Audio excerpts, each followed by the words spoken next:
Hey friends, it's Ian Khan, the Futurist at FII9 here in Riyadh. I've got Nick with me from blockchain.com. He founded it. He's doing many other things to make blockchain and cryptos available to the common people. Let's hear how and why. So I kept it simple, but tell us what you're doing at blockchain.com. Well, you should be a spokesperson, I think. Yeah, thank you for the opportunity to come share a little bit about what we're working on. So we've been around since the very earliest days of digital assets, and the first one was really Bitcoin, and sort of paved the road for reimagining how the world could transact, and also reimagine how people might have a relationship with their money and wealth. So if you fast forward over a decade today, it's now a $4 trillion asset class. It's on the national agenda of countries like the United States. There are regulatory regimes being designed across Europe in all major jurisdictions. And it's really about retooling the financial services industry with capabilities that make it better, cheaper, and faster for all people to move wealth around the world natively on the internet. And so it's a really big deal, and a lot has happened over the last decade. The industry in a lot of ways has really matured, and we've been proud to be there from the very beginning. Yeah, and we've followed blockchain for almost the last 10, 12 years, I guess, since it started, and a lot has happened, but this mass adoption that everybody was hoping for, overnight mass adoption, didn't happen, I think, for the right reasons, because it had to go through its use cases and so on. But many places are now focused on distributed ledger, blockchain, or one of the versions of this kind of technology. Talking about finance, money, currency exchange, and all of that, how is that world adopting? Is it a certain region that's loving it more? Is it the world over, people are loving it more? What's happening? Yeah, it's a great question. We basically have sort of vintages of adoption. And so in the very earliest days, it was basically some computer scientists and people that were really nerdy getting into this and really getting into the weeds of it. But since then, you've really seen it come far more mainstream. And it finds pockets of adoption that sometimes are based on geopolitical conditions or economic ones, or basically people just needing access to things like money on the internet, to move money across borders, to make payments between friends, remittances, or just basic commerce. And so we're seeing more and more use cases. And in this era, especially in 2025, some of the main sort of themes this year are really stable coins, which are basically just fiat denominated tokenized dollars or pounds or euros.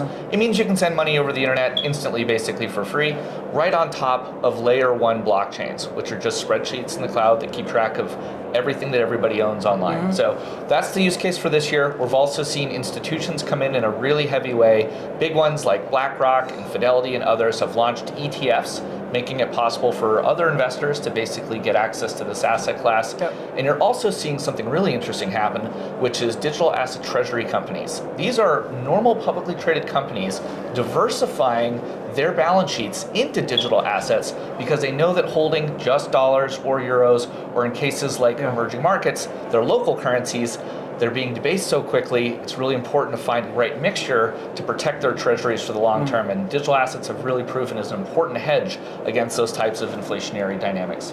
Of course. Among the popular cryptocurrencies, Bitcoin and Ripple and many others. And then there's that fundamental difference, whether it's based on Ethereum, or it gets technical. It gets very, very technical. For an average common person, let's say myself, I want to know, hey, if I buy a cryptocurrency, is somebody going to steal my money? Or is it legit money? Is it fake money? There's all these questions that an everyday person asks. And I think that's something that needs to be addressed, generally speaking, on, hey, this is a new system. Let's talk about CBDC, central bank digital currencies.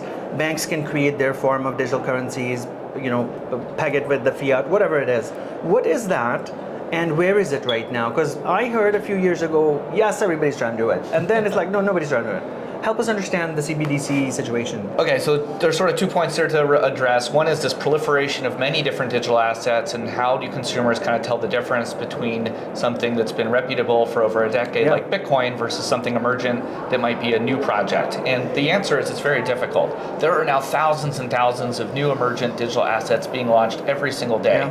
And just like in the world of finance, there's high quality assets, and then there's a long tail of other kinds of assets, and sometimes those develop following some communities and they get bigger. Some people trade baseball cards. I don't find a lot of value and utility in that, but some people trade crypto memes as a way to basically get more fluent and learn more about how to collect them, what their value might be. And so it's important to work with a trusted counterparty or wallet provider. Blockchain.com is the oldest and has almost 100 million users, which is one of the reasons why we've been trusted by people all around the world to start their crypto journeys. And it's important to look at the quality of the firms, how long they've been in business, what their governance looks like, et cetera. So that sort of addresses kind of the complications, but also how to begin to navigate getting into the digital asset space if you're a retail curious or crypto curious investor. Okay.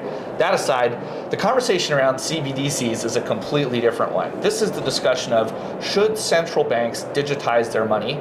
Most do in some way or another today. They have fractional reserve, they lend money out to authorized mainstream banks, and then they proliferate through the economy that way. Central bank digital currencies sort of inspired a question of whether or not central banks should basically become software businesses, decentralize some of the settlement and clearing, and whether or not they should actually allow consumers to have access to basically M0, like the bank's balance sheet. What I think we've discovered in a variety of experiments in the industry, and really led by the central banks themselves, is that they may not need to do that at all. And really, the position that the United States has taken in the last 12 months, legislatively, is that the proliferation of dollars on the internet is very much in the interest of the national of the national agenda of America, but they want to do it over layer one blockchains, which is really, in my opinion, the right path. You're borrowing the decentralized infrastructure to settle and clear funds all over the world instantly, basically for free. It allows for vast interoperability, and it means that you don't need to turn the Fed into some kind of like giant software company that basically runs this on its own. So the Fed continues to have all the tools it has today, and now it can put dollars in the pocket of every person on the planet that has a smartphone. So there were lots of different CBDC projects that were sort of started and sandboxed. You're hearing that some of those are being mothballed today. I think some central banks will continue to experiment with these tools, but they really struggle with the use case. What's the point and why would you do it at all? What advantages does it give you? And I think we're seeing that there may not really be one. Just allow for the tokenization through partnerships between the private and public sector to proliferate your national currencies internationally and let the currencies compete in the global stage. Totally. Super interesting, and we could go on and on and on. Tell me about the region here. We're here in Saudi. We're looking at the broader GCC. Some countries are very open, adaptive to cryptocurrencies. What are you seeing in terms of regional adoption of crypto? Well, I think one of the most interesting things about this region is just the rate of change and growth and the optimism and the agenda that's been set to basically improve social mobility and outcomes for regular people. And one of the best ways you can do that is by building a better financial system that is accessible, that's better, cheaper, faster, and moves money and capital at the speed of light. And if you want to do that, you have to digitize your economy. So there's been a lot of conversation here about how do you future-proof the opportunities in the region. And I think there's going to be really extraordinary ways for companies to cooperate, partner, with ambitious projects here in the region. Amazing. Thank you so much, Nick. You also have a nonprofit. You also have a book. Give us the quick one on Yeah, sure. So I've got two passions in life. One is helping people basically use the internet to move money around, and they can do that at blockchain.com. But I'm also really passionate about helping the next generation of entrepreneurs, wherever they are, achieve their potential. And it doesn't matter what kind of business they're starting. We all learn how to basically save money by practicing chores or doing little things for our parents, setting up a lemonade stand, whatever it is. So we all basically start off as entrepreneurs, and then we pursue other paths in life potentially. But we all have that in us innately. And I think that entrepreneurship is an incredible vehicle for creating social wealth and change and helping communities build themselves up and exchange knowledge. And so at sky'sthelimit.org, you can practice building your first business. You're going to have entrepreneurship education resources. You're going to have access to world-class mentors and advisors that come from Fortune 500 companies. And then if you need a little capital to get your business started, you can even apply for grants. So we have all of this bundled up on sky'sthelimit.org. It's a great place to get started, and you can join a community of entrepreneurs from around the planet that are there to support you in your goals. Incredible. Thank you so much. Thank you. We loved having you on the show. Appreciate it. Thank you. All right, cheers. All right. Thank Thanks. you.